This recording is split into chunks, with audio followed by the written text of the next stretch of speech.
¿Cuándo viene Carlos Vaso? Le pregunté yo a Alessandra porque de verdad queremos esta conversación. Porque además, bueno, Carlos ya hace rato que tiene especialización, podríamos decir, en la temática nazi, en investigaciones serias, pero también con ucronía y con algunas cosas. Esa imagen, yo todavía me imagino a Hitler en las termas, de verdad que me quedo muy pegado. Muy entretenido. Pero que efectivamente uno piensa en el mundo nazi, en el aparataje que se armó, y aquí hay una investigación bien profunda, desde archivos periodísticos, entrevistas de psicólogos, de analistas, rescate de declaraciones que hicieron mismos involucrados en este periodo, y empieza a entender que de verdad la maldad que uno piensa siempre es tan calculada y de una mente tan siniestra y tan elevada, no es tan así. Efectivamente, eso está muy extensamente contado. Y respaldado. Sí, pero te digo, está muy extensamente contado en el episodio donde cuento cómo Hannah Arendt llega al juicio de Eichmann, ¿no? Ella, además, la anécdota, que no es anécdota, me parece impresionante, ¿no? Ella, siendo judía, es detenida en 1933, hacia junio más o menos, por la Gestapo, ¿verdad? Pero ella es detenida por un sujeto que había sido, antes de eso, un oficial de la Kripo, la equivalente a la PDI, ¿no? Que lo cambian sin preguntar, digamos. Entonces el tipo no sabía o no estaba formateado para hacer lo que se suponía que hacía un oficial de la Gestapo. Entonces fue muy amable con ella. Ella lo define como un gentleman. El tipo le ayuda, ¿verdad? Y permite, gracias a esa ayuda, que ella quede en libertad después de 8 días y se escape y nunca más vuelva a su país. Entonces ella cuando el Mossad secuestra a Eichmann en Buenos Aires en 1960 y se anuncia que va a ser llevado a juicio después de eso, ella le dice a una amiga en una carta, le dice a Mary McCarthy, le dice que tiene muchas ganas de asistir a ese juicio, porque yo nunca he visto uno de estos monstruos en carne y hueso. ¿Ah? Y por eso ella se ofrece como corresponsal para la New Yorker y viaja dispuesta a ver a este monstruo en persona, y se veía con que el monstruo no es lo que ella pensaba, es un sujeto común, bajito, de piel cetrina, asustado, que dice que él no odia, que nunca odiaba a los judíos, que dice que él con sus manos nunca ha matado a nadie. Y que dice además que, bueno, yo lo único que hice fue hacer mi pega, yo hice mi trabajo, ¿verdad? Las leyes que imperaban en mi país en ese momento me mandataban a hacer esto, y es más, cita a Kant, ¿verdad? Sí, y dice Kant, claro, Kant dice que la máxima obligación de una persona es hacer bien su trabajo, y yo seguí las máximas kantianas, ¿no? Entonces, claro, eso significa un choque, y un choque desde el punto de vista filosófico, desde el punto de vista del pensamiento. Ella había publicado en 1951 un texto muy famoso, Los orígenes del totalitarismo, donde habla de los sistemas totalitarios comunistas, nazistas y de las colonias, ¿no? Y en ese texto ella efectivamente ocupa esta figura del monstruo. Este mal que está más allá de todo y que es capaz de hacer cualquier cosa, y eso no conjugaba en nada con Eichmann. No tenía ninguna, no se compadecía de ningún modo. Y ahí es donde ella se empieza a dar cuenta de que existen características que obviamente son observables en Eichmann, pero también son observables después lo vemos incluso en los sujetos que estaban en la DINA en este país, ¿no? Sí, sujetos carentes de empatía, partamos por ahí. Sujetos que no tienen ningún interés en jamás estar en los zapatos del otro. Hace un paralelo con Michael Townley, por ejemplo. Townley, ahí tienes, ¿no es cierto? Townley, fíjate que es un caso impresionante, ¿no? Townley, en el momento en que él confiesa algunas cosas y empieza a mostrar cierto arrepentimiento, el motivo por el cual él empieza a confesar, además de que lo extraditan y todo eso, ¿no es cierto? O lo expulsan más bien, ¿no? Por la plata. Fíjate, o sea, bueno, va más allá de eso, va al interés infantil que él tenía en ser considerado un oficial de ejército, claro, que a él le habían prometido cuando lo meten en la DINA que él va a ser mayor del ejército chileno, claro, cosa que es imposible porque no es chileno. No es chileno. O sea, no puede ser ninguna persona que no haya nacido en este país, no, claro, puede ser, o que tenga nacionalidad chilena, no puede ser oficial de ninguna fuerza armada. Y cuando se da cuenta, dice, y ahí fue cuando me di cuenta, años después, cuando nunca llegaba esas estrellitas que él tanto ansiaba, ¿no?, en sus hombros, se da cuenta que había sido engañado. Entonces, en ese momento dice, bueno, yo ahí pierde la lealtad con ellos, pero no pierde la lealtad hacia la DINA o hacia Contreras, porque se da cuenta, como sí sucedió en otros casos, en el caso de Bocacho, ¿se acuerdan ustedes? El asesino de Tucapel Jiménez, que el tipo tiene un cargo de conciencia. Aquí no hay cargo de conciencia, aquí hay una decepción por una cuestión que en el fondo es económica, como dices tú, es económica, es una cuestión infantil, ¿verdad? Pero sí hay otros, como te decía, como este sujeto, bueno, una de las entrevistas más importantes en la historia de este país, la entrevista que le hace Mónica González, ¿se acuerdan ustedes del desertor del Comando Conjunto? Sí. Que bueno, Papudo, ¿no es cierto? Andrés Valenzuela, que dice, bueno, que llega un momento en que él no podía seguir torturando y tenía que ir al baño y vomitar escondido para evitar que sus compañeros se diesen cuenta que estaba completamente desencajado con esto que estaban haciendo. Eso no está presente en Tauley, pero sí está presente en estos otros sujetos. Ahora, sujetos como Tauley, sujetos como Eichmann, sujetos de todo este tipo, ¿no es cierto? Son sujetos que no tienen empatía, son sujetos que además son incapaces, en el lenguaje filosófico que usa ella, una filósofa, ¿no? Que usa Arendt, son incapaces de pensar, pero no pensar desde el punto de vista matemático, desde el punto de vista funcional, sino para ella pensar, usando un concepto que usa Kant, que es el Denken, es ser capaz, ¿no es cierto?, de entender por qué estamos aquí o intentar explicarnos por qué estamos aquí, cuáles son nuestros deberes hacia el prójimo. Eso, dice, está exento en Eichmann. A Eichmann no le interesa nada de eso porque todo el sentido de su vida está estructurado en torno a su partido, que le da todo, vivienda, casa, trabajo, y le da un sentido a su vida, por lo tanto su existencia es muy cómoda. Entonces él tampoco, cuando en un momento del juicio le dicen, oiga, cuando usted mandó un tren con 300 niños a Auschwitz, ¿usted sabía qué iba a pasar con esos niños? Sí, yo sabía. ¿Y usted cómo dormía de noche? Perfectamente, dice, porque yo solamente estaba haciendo mis trabajos. Si yo no hubiese hecho mi trabajo, habría dormido muy mal. ¿Y usted cuando llegaba a su casa jugaba con sus niños? Sí, por supuesto. Eichmann era un muy buen padre. Bueno, suele pasar eso. Claro. Hay un tema a propósito de figuras como Eichmann o de Klaus Barbie u otros, Walter Rauff, qué sé yo, que uno puede tratar de instalarse en esas cabezas, cerebro así como dices tú.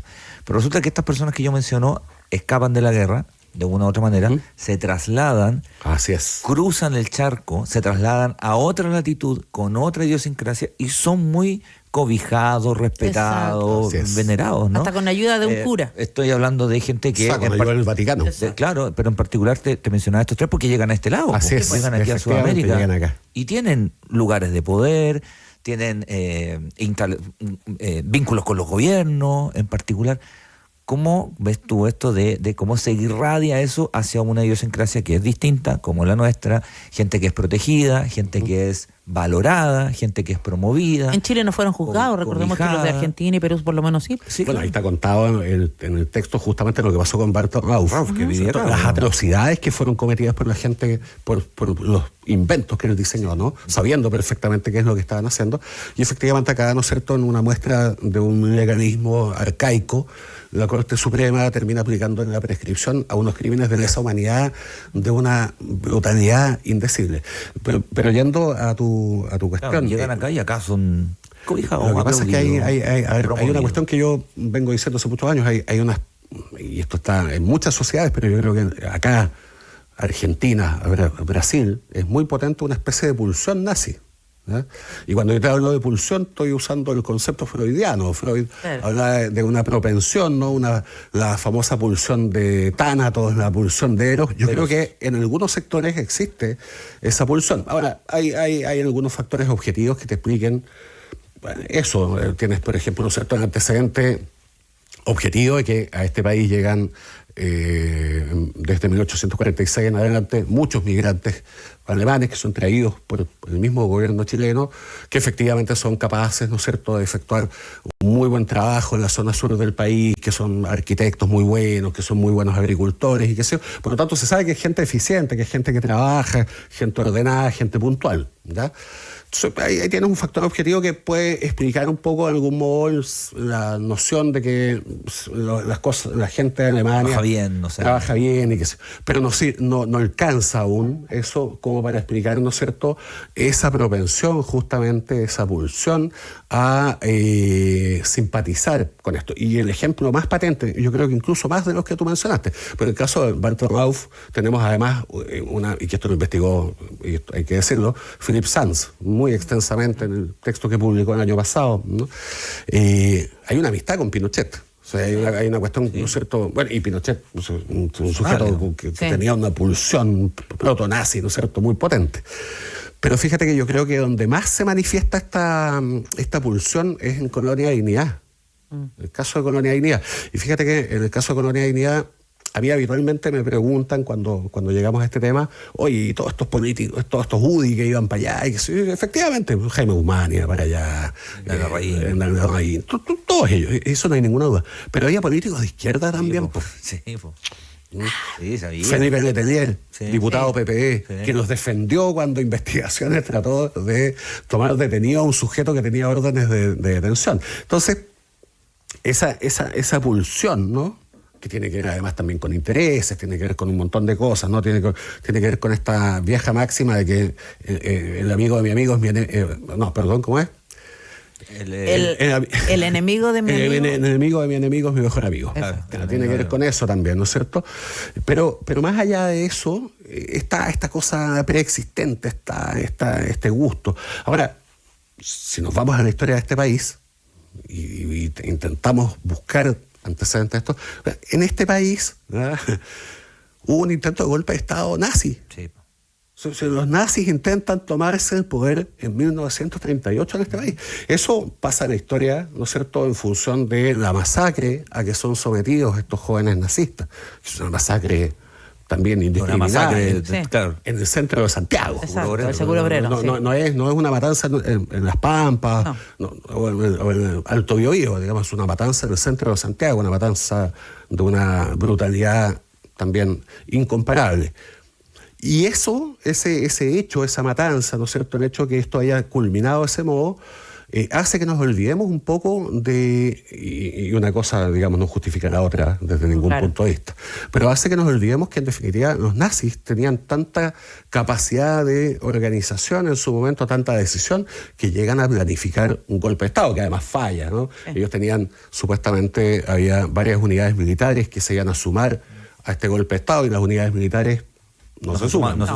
Claro. Esto fracasa. Pero ahí tienes una evidencia de que esa pulsión es muy potente en este país desde mucho tiempo. Pero es súper interesante, estamos hablando con Carlos Basso del cerebro nazi, de historias que son parte de nuestra historia, valga la redundancia, y que a veces uno piensa que son ficción y que no. Aquí parte incluso hablando del Ku Klux Klan, también termina, el círculo lo cierra también en lo mismo. Pero llama la atención porque hay, voy a hacer un pequeño spoiler, una de las declaraciones de Douglas Kelly, uno de los patólogos en sus entrevistas, da cuenta de que esta gente dice, a propósito del futuro que puede pasar si es que se puede repetir una realidad como lo de los nazis, y dice, son gente que existe en todos los países del mundo, sus patrones de personalidad son oscuros, pero son personas que tienen intereses peculiares que desean obtener poder. Y si ustedes dicen que aquí no hay ese tipo de gente, yo respondería que estoy casi seguro de que incluso en Estados Unidos hay quienes con gusto escalarían sobre los cadáveres de la mitad de sus compatriotas si eso les permitiera obtener el control sobre la otra mitad. Así es. Estábamos hablando recién con Javier Couso a propósito de la polarización y de poner a las del frente como tu enemigo, ¿no? Así es. Bueno, es esto mismo. Y fíjate que esa frase que tú acabas de leer apareció suavizada, si quieres tú, en una película muy exitosa que apareció este año, que es Nuremberg. Porque efectivamente el personaje que aparece ahí, el psicólogo, el psiquiatra, en este caso, que interactúa con Göring, es efectivamente el que tú mencionas, Douglas Kelly. Yo leí su libro, esa mención viene ahí, ¿no es cierto? Y efectivamente él llega a la convicción, después de haber entrevistado no solamente a Göring, la producción cinematográfica está enfocada en ese personaje, tremendo personaje, ¿no? Pero él entrevistó a todos estos sujetos extensamente por más de un año. Entonces, efectivamente, cuando dice eso en Estados Unidos se convirtió en un sujeto indeseado. Me imagino, claro. De hecho, eso se ve justamente en esta ficción, ¿no? Que está ficcionada en muchos aspectos, pero eso no es ficción. Efectivamente, él cae en desgracia cuando dice, ojo, esto puede pasar aquí en Estados Unidos también. Exacto, porque además había un aparataje, y tú también lo relatas en el libro, como Hitler tiene esta mirada como mesiánica, como de salvador del mundo, pero además con estratégicas muy de marketing. Aquí hay una parte que me parece muy interesante también en el libro, que lo relata Hitler, que dice: habíamos elegido el color rojo para nuestras proclamas después de honda y minuciosa reflexión, buscando con ello provocar a los de izquierda, hacer que montasen en cólera y así inducirles a que concurrieran a nuestras asambleas, aunque solo fuese con la intención de molestarnos. Más de ese modo nos daban la ocasión de hacerles escuchar nuestra palabra. Claro. Y después de eso muchos se dieron vuelta.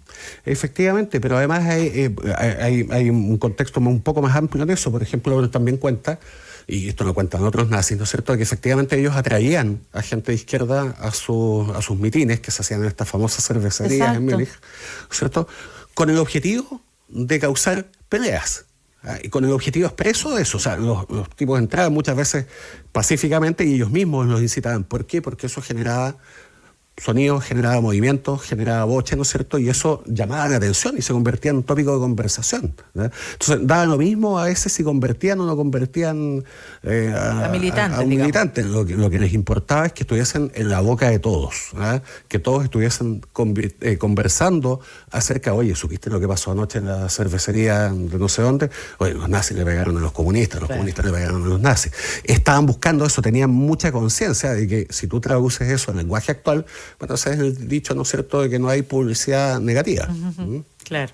Cuando me fijo mucho en las dedicatorias y todo, ¿no? Los agradecimientos también, pero lo dedican las citas a los niños de GCU. Sí. ¿Por qué lo haces? ¿Es por lo macabro de ese caso? A mí me conmueve mucho eso. Hay un caso, a lo mejor la gente no lo conoce, pero es una especie de orfanato, ¿no? De un lugar donde se reunían niños. Sí. Y se van cantando. Dentro de todas las atrocidades que ellos cometieron, ese episodio en específico a mí, no sé por qué me toca mucho. Hasta me cuesta un poco contar en qué consistió, porque son niñitos chiquititos, abandonados, niños huérfanos. Hay niños chicos, hay niños de 4 o 5 años, pero también hay chicos ya de 15, 16 años, ¿no? Que están siendo escondidos. Es como, no sé. Porque en algún momento los tratan de esconder. De hecho, los esconden, los tienen escondidos, ¿no es cierto? Los tienen protegidos una organización que justamente están parando niños huérfanos. O sea, ya apartamos de esa base. Son niños que han perdido a sus padres. Exacto.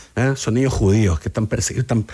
Y están escondidos en una casa de campo cerca de Issy, en Francia, ¿no es cierto? Cuando llegan a GC, se llega justamente Klaus Barbie. Y se llevan detenidos a estos niños. Esos niñitos se los llevan en un camión, ¿no? En un momento determinado hay un niño que va ahí que también ni siquiera es un huérfano ese chico. Su papá no le podía dar mantención económica, entonces lo deja unos meses ahí, un sobreviviente. Y este niño también lo meten ahí. Y en un momento él dice, yo no soy judío, y finalmente se detiene enfrente a una tienda donde hay una prima y dice, sí, no es judío. Ya, abajo. Y lo bajan y se llevan a estos niños, 40 y tantos niñitos, ¿no? Y esto se comunica a las bases de la SS como un éxito, como una dirigencia policíaca exitosa, así como detuvimos. Fíjate, a mí me pasa, porque yo cubro también mucho tema de crimen organizado. Esto es como el comunicado de prensa que te llega diciendo detenida en la cúpula del tren de Aragua, no sé dónde. Ese es el tono del telegrama que manda ese criminal de Klaus Barbie a sus jefes. No hemos terminado exitosamente, ¿no es cierto?, un allanamiento a un orfanato donde encontramos, qué sé yo, tantos niños judíos. Y esos niños son enviados a Auschwitz. Son gaseados, todos desaparecen. Entonces, hay uno que sobrevive. Hay uno que sobrevive. Entonces, me parece de una falta de humanidad impactante. Eso. Pero además algo que hay en este libro, y por eso se llama El cerebro nazi, y que me parece súper interesante porque lo planteamos que puede pasar en cualquier lugar y se puede repetir, es que no estamos hablando de personas brillantes. Además. No es que necesariamente tenga que ser gente súper inteligente. Me imagino que sí había gente muy inteligente que logró hacer los operativos y las cúpulas y la organización probablemente. Pero la gran mayoría no, es gente bien inteligencia promedio, cultura promedio y más bien baja, según dicen aquí los especialistas, ¿no? Porque cuando uno los escucha hablar o conoce su historia, no tienen capacidad de reflexión, no tienen capacidad de sentimiento de culpa, de arrepentimiento, y como que su gran argumento es que es la orden que me dieron, es el trabajo que tenía que hacer. Es lo que había. O sea, cero sinapsis. Sí, efectivamente. A ver, te doy un dato, Douglas Kelly le midió el coeficiente intelectual a todos los nazis que tenían ahí detenidos en Nuremberg. Goering tenía 139 de coeficiente intelectual, muy alto, casi cercano a un genio, pero los demás no. Pero los demás claro, tenían coeficientes bastante más bajos. Pero efectivamente, dejando a un costado esa excepción, ¿no? Casi todos ellos era gente muy básica, gente proveniente de estratos económicos medios y bajos, ¿ya? Y gente que efectivamente, muchos de ellos, fíjate, por ejemplo, el caso de Bertolt Rauff. Bertolt Rauff es un tipo que es expulsado de la Armada, ¿no? Y que en un momento sin trabajo, porque conocía a Heydrich, que está organizando lo que después es todo el aparataje de inteligencia, bueno, se consigue un trabajo con él. Y tiempo después es un comandante importantísimo, ¿no es cierto? Y muchos de ellos tienen un tránsito que es muy semejante. Himmler, que es el jefe de las SS, que organiza una de las peores asociaciones criminales que ha conocido la humanidad, ese sujeto era un agricultor. Sí. Promedio, sí. Un tipo de carrera brillante, digamos. Un tipo de muy pocas luces, ¿no? Claro. Entonces, cuando uno los va viendo con cierto detalle, hay muy pocos de ellos que tengan algún mérito, si quieres tú, desde el punto de vista académico, desde el punto de vista intelectual. Y de nuevo, volvamos al ejemplo de Colonia Dignidad. Claro. O sea, Paul Schaeffer había sido enfermero, había llegado a cabo, ¿no es cierto?, en la Segunda Guerra Mundial. Y dentro de todo el grupo de gente que él tenía, estaba el segundo hombre, era Schmidt, que había sido piloto de la Luftwaffe, por lo tanto, por lo menos algún conocimiento de aerodinámica, imaginamos que tenía. Y había un sujeto, que era el tipo que estaba encargado de inteligencia, que tenía un doctorado en filología. Claro. Pero todos los demás eran gente con muy pocos estudios, gente muy básica. Y ahí viene un punto importante. Todos ellos, en el caso de Colonia Dignidad, y porque esto es muy semejante en el caso de Alemania. En el caso de Colonia Dignidad es una secta, ¿no? Secta que tiene prosélitos que son muy dados a creer. Pero en el caso alemán, y tú lo mencionabas al principio, ¿no? Estamos hablando de un mensaje mesiánico. Eso. Un mensaje mesiánico que se aprovecha de los sentimientos divinos preexistentes en una parte importantísima de la población, a la cual de algún modo se va convenciendo a poco acerca de ese mensaje. Y eso además está en un contexto de un desastre económico gigantesco. Sí, es que si hablamos además, es que ya se nos va el tiempo, pero si nos ponemos a hablar de los civiles involucrados en este tipo de movimientos, me parece súper interesante cómo hay montones de empresarios que van financiando que esto funcione, ¿no? Porque más allá del Tratado de Versalles incluso se empieza a operar y a fabricar mucho más armamento y municiones, y eso tiene que ver con la participación de un montón de civiles. Las grandes empresas alemanas son las que financian el nazismo. Exacto. O sea, el nazismo no se financia con los aportes de los militantes del partido. Y algunos estaban en quiebra y lograron tener lo que son o convertirse en el imperio que son precisamente por esos acuerdos. Absolutamente. Y no olvidemos además, y esto es lo último porque cacho que estamos sin tiempo, ellos profitan además a cambio de la inyección económica que hacen al Estado, ellos profitan después, ¿no es cierto?, de la mano de obra esclava que les proporcionan en los campos de concentración. Claro. Así es. Súper, bueno, la idea es que ustedes lean el libro, ¿no? Y lo puedan disfrutar así como lo disfrutamos nosotros, El cerebro nazi, una aproximación al mal, de Basso, disponible y súper recomendado además. Muchas gracias por tanto. Gracias, Carlos. El mal está bastante más cerca de lo que pensamos. Gracias, Carlos. Efectivamente. Cuídense. Muchas gracias. Seguimos juntos hasta la 1 con Sandra Ceballos y Cristian Arcos en Ciudadano ADN. Puerto Amores llega a Teatro Humor y Recoleta, inaugura el ciclo Memoria y Patrimonio, comedia musical chilena con música en vivo, fíjese, que rescata la identidad del país, fíjese. Draki empieza con D, vive en sus